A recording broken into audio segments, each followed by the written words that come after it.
So my name is Nikki Billie Jean, that's my fashion name, and I'm the founder and editor-in-chief of All Things Ankara. It's the #1 destination site for Ankara fashion. For anyone that doesn't know who it is, it's basically what I have on today.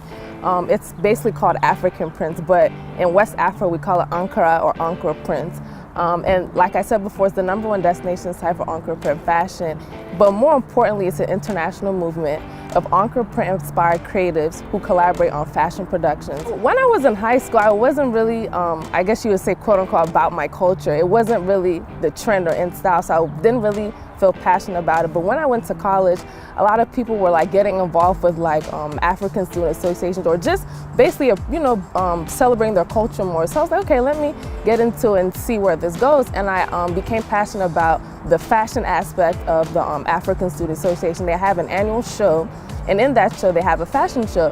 So I would model them like, wow, I really like the prints. I look nice in them. It's my culture, why not? So I went to Penn State. I graduated in 2013. My major was biobehavioral health, basically public health. But when I graduated school, Mom was like, you're not finding any jobs. Why don't you stick to your Ankara or your fashion and like focus on that full time and see where it goes? And I'm glad she actually gave me that chance, because now my brand, like I'm working with celebrities now.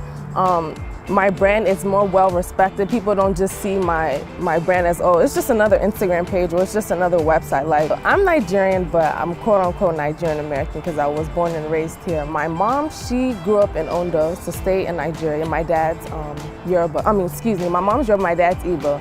My mom's from Ondo State, my dad is from Abia State.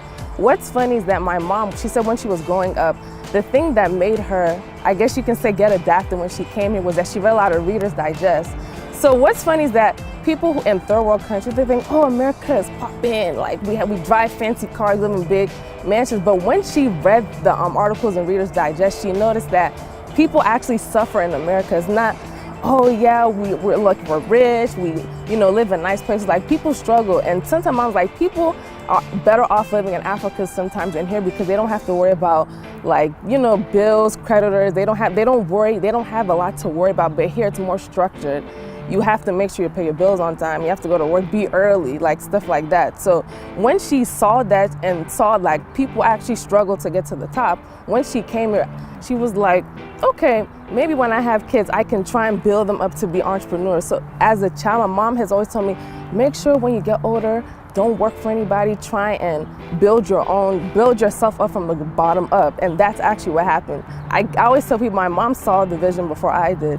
She was like, yeah, you need, my mom, I think this is like in 4th or 5th grade, before blogging and before we had social media, she'd be like, you need to start a blog, you need to start something, make sure you're able to showcase your stuff. And at that time, I think we still had flip phones. Nobody was on social media, nobody was on the internet. So it's funny how my mom saw the vision before I did. She always knew that I would, start something big, but I didn't see it. So that's what I'm grateful for. Mom is not like the typical African parent, oh, you must be doctor, you must be lawyer, you must get married by 55. She never pressured me to do any of those things. So without her, I feel like I wouldn't be me. I wouldn't have All Things Ankara. So that's a beautiful thing.